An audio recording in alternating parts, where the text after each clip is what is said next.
Final question. If Tony Bellew is to repeat his victory over David Haye this Saturday, regardless of how good he looks, you as his trainer, would you like to see him retire? I want him to retire after his last fight.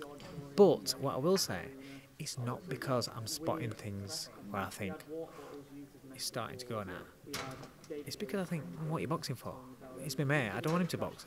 You know, going through what he has to do in camp and then getting in a ring and getting punched in the head. I don't really want him to see. I don't want to see that.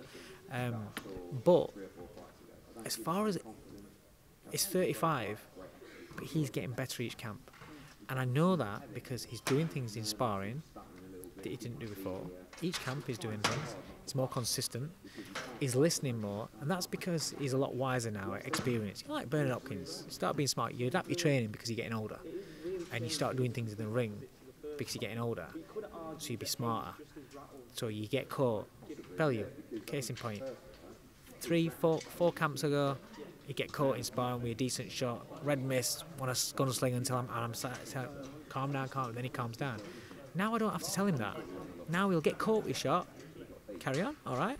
Well, you deserve some of the credit for that.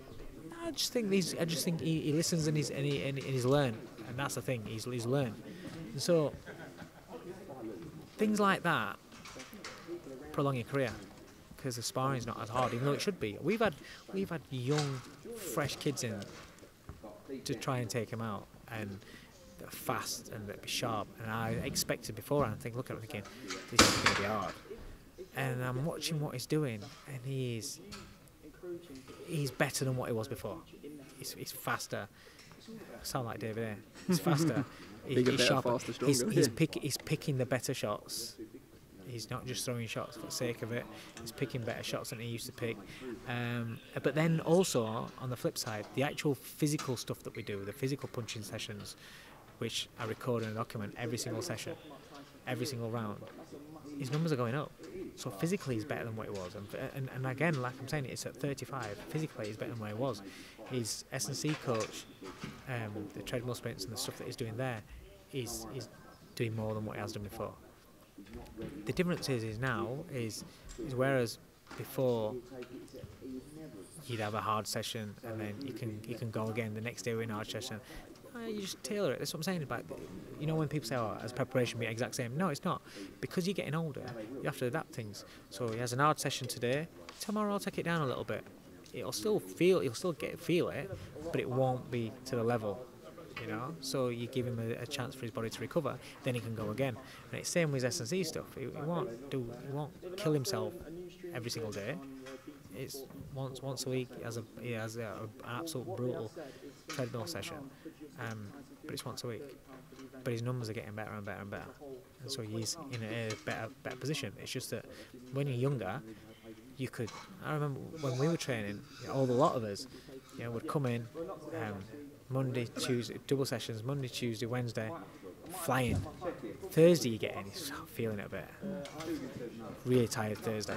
Then Friday, you just think, just got to get this 1 mile session out, and then a week's done. And that's how you eat. When you get older, you can't get Monday, Tuesday, Wednesday hammering. You have to be smarter. So Monday, you go at it. Tuesday, you modify it a little bit.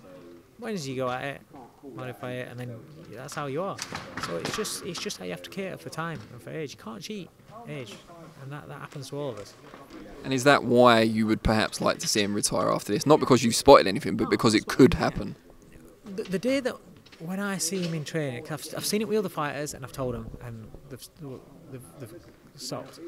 The day that I look at him and I see him not pulling a trigger, he can't pull the trigger. He's in position, it's there, he can't pull it. That's when I'll start looking and thinking, he's going. It's time to stop. When he's getting hit with shots that he shouldn't be getting hit with, because he's not seeing them right, or his reflexes are that a bit slower. But I'm telling you, everybody that's sparring with him, these last couple of camps, are like, he's so much harder to hit than what I thought. And that's because he's getting better. Dave Coldwell, thank you, and good luck for Saturday. Thanks, mate. Cheers.